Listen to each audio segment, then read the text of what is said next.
Hi everyone, my name is Miss E and I'm the speech therapist here at Garden Lakes. Happy October. I picked the book Too Many Pumpkins. This story is by Linda White. It's illustrated by Megan Lloyd. Every year at springtime, Rebecca Estelle planted just enough seeds in her garden to grow vegetables for the long winter. She planted carrots and beans, tomatoes and peas, corn and rutabagas. She grew a little bit of everything except pumpkins. Rebecca Estelle hated pumpkins. When she was a little girl, money had been scarce. For an entire month, all there had been to eat were pumpkins. Baked pumpkins, steamed pumpkins, boiled pumpkins, stewed pumpkins, mashed pumpkins, rotten pumpkins, breakfast pumpkins, lunch pumpkins, dinner pumpkins. Enough pumpkins. When things finally improved and there was more money to buy food, Rebecca Estelle decided she would never eat pumpkins again, or even look at one. Not ever. And she didn't, until one autumn day, long after Rebecca Estelle's hair had turned snowy white. She was raking the leaves that fell each fall from her black walnut tree, and her cat, Esmeralda, was scattering them just as quickly. All of a sudden the pumpkin truck passed by. Oh, she heard it coming, and she knew what it was. It rumbled by at harvest time every year. She turned her back and concentrated on picking up the last fallen leaf. She managed to ignore the truck until, splat!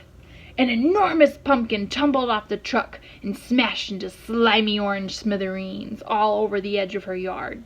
"Come back here and get this pumpkin," she yelled, but the bus driver sped away. "Well, I won't touch it," Rebecca Estelle insisted, getting her shovel from the barn. "And I won't look at it," she added as she shoveled dirt on top of the pumpkin pieces. "I won't think about that pumpkin ever again," she declared. And she didn't, until spring. When Rebecca Estelle was admiring the new sprouts in her garden, she noticed Esmeralda playing in some big green leaves growing at the edge of the yard. "How curious," she said, going over to inspect them. "I didn't plant anything there." Then Rebecca Estelle remembered the pumpkin truck and the slimy pumpkin smithereens. "Pumpkins!" she cried in disgust. "Come out of there, Esmeralda. I will not water those plants. I will not tend to them. I will ignore them, and they will die." She picked up Esmeralda and stomped inside. But a week later, when Rebecca peered out her window, she saw that the vines had grown.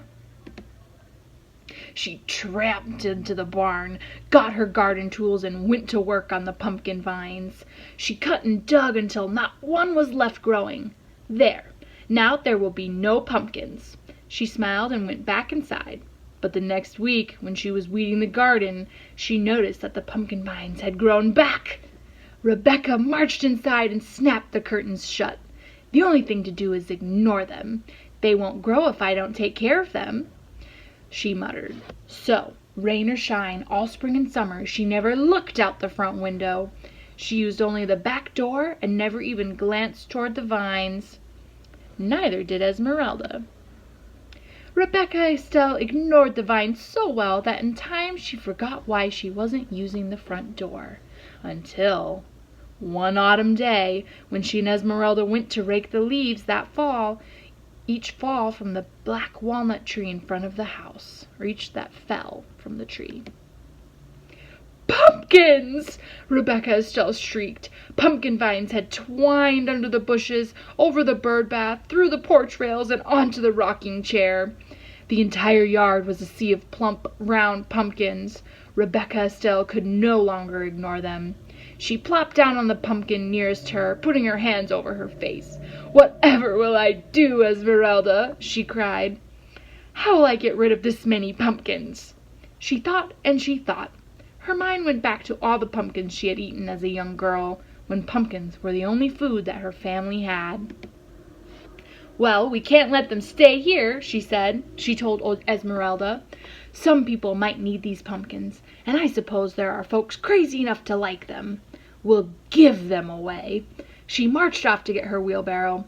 Rebecca Estelle struggled to lift the first pumpkin, then the second and the third. She huffed and she puffed and she wheeled the loaded wheelbarrow into the lane. "I'm too tired to deliver these heavy pumpkins now," Rebecca Estelle grumbled. She mopped her brow with her apron and wondered what to do next. "Perhaps if I make them into pies they will be easier to deliver. Such a nuisance." So she went to work. She scooped the slimy seeds out of the pumpkins and cut away the shells. After she boiled the pumpkin meat, she mixed it with eggs, milk, sugar, flour, cinnamon, nutmeg, and cloves to make rich pies. Then Rebecca Estelle made pumpkin tarts, pumpkin muffins, pumpkin cakes, pumpkin bread, pumpkin pudding, pumpkin cookies, until pumpkin dishes spilled out of every cupboard, drawer, and cubbyhole, and the seeds were a mountain in the corner. "Well, that's the first batch," Rebecca Estelle said, dusting her floury hands. "Now to deliver them."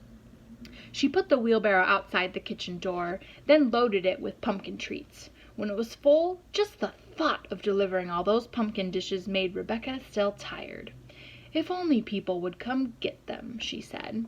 Then she had an idea. Rebecca Estelle whirled around and hurried back into the house for a kitchen knife. "This should get people to come," Rebecca Estelle cried. She took her knife and sat in the middle of the pumpkin patch. She carved a smiling face on a nice round pumpkin, a scary snaggletooth face on the tall thin pumpkin, and boo on a short squat pumpkin. She was so busy carving pumpkins she hardly noticed how dark it was getting. When she could no longer see, she went to the shelf on the back porch and got the sack of candles she kept for emergencies.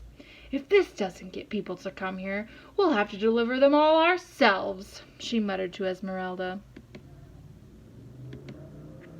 Rebecca Estelle peered into the darkness for a long time. She didn't see anything. Still she watched. Until finally she saw a light. Faint at first, then brighter, and then more lights bobbing through the night. "Here they come!" she shouted. "Esmeralda, let's heat some apple cider." Young and old, everyone in town came. "Rebecca Estelle, we thought you hated pumpkins," they said. "We saw your jack-o'-lanterns from the end of the road and came for a closer look." "I was hoping you would," said Rebecca. "Where did you find all these pumpkins?" people asked. "I came by them quite by accident," Rebecca Estelle said, smiling. "Would you like some pumpkin pie? There's plenty." She winked at Esmeralda. Everyone enjoyed the pumpkin pie and cider and had a good time. So did Rebecca. And when they were ready to go home, she made sure each carried a jack-o'-lantern, a bag of seeds for roasting, and a pumpkin treat. Rebecca gave away everything that reminded her of pumpkins she had always hated. Until all that remained was a handful of seeds. Those she tucked snugly into her pocket, where they would be safe until planting next spring. Here are some discussion questions to go along with the story Mrs. E just read to you. How did the pumpkin seeds get in the yard? What did Rebecca do when she saw the pumpkins growing in her yard? What is the name of the cat in the story? What did Rebecca turn the pumpkins into?